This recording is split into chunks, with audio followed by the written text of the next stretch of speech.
This edition of the Ridley Report is brought to you by WeUseCoins.com.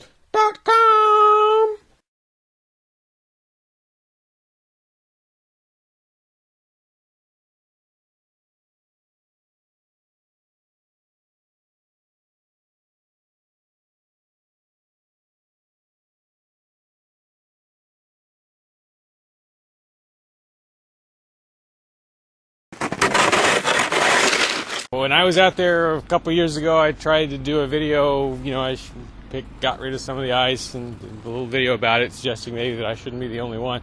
I don't think anyone even paid any attention, unless I'm missing something.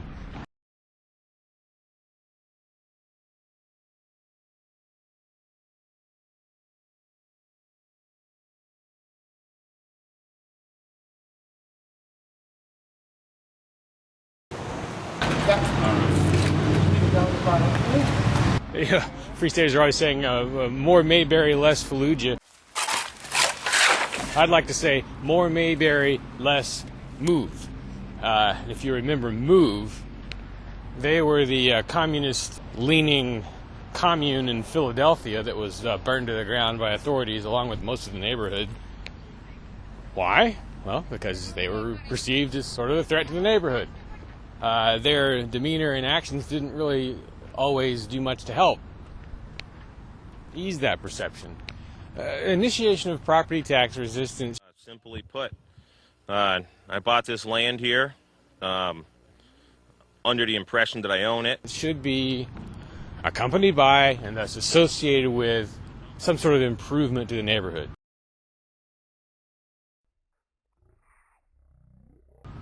I mean, if you so much as sit on the porch at the CAC and have a conversation, there's a pretty good chance you're going to disturb some neighbors because they're that close.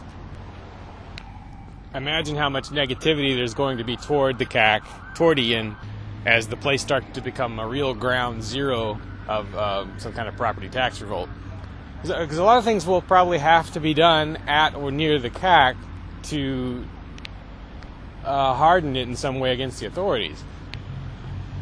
Once that 3-year mark is crossed and the place can be seized, there's going to have to be quite a few people there at all times so that when they come for it, the maximum stink can be raised. But again, it's in such a residential neighborhood that the stink is going to be a double-edged sword. My expectation would be that on the day they come for the house, the authorities will impose... Well, actually, before they even take it, they may impose an exclusion zone, which bans any number of people from being at the house. On the day they take it, they will probably block roads leading to it. The way you handle that, maybe, would be to create scenes of some sort at each of the roadblocks, or to occupy some piece of town property in response, peaceably, expecting to be dragged out of there. But the goal here, I think, probably should be not just to maximize publicity, everyone already knows that, but to trigger a sort of second or third phase in the property tax revolt, to inspire someone else to do the same thing, hopefully 10 or 15 someone else's. Now, if Ian and company have set different goals, fine. But what exactly are the goals? I mean, there should be clearly defined objectives.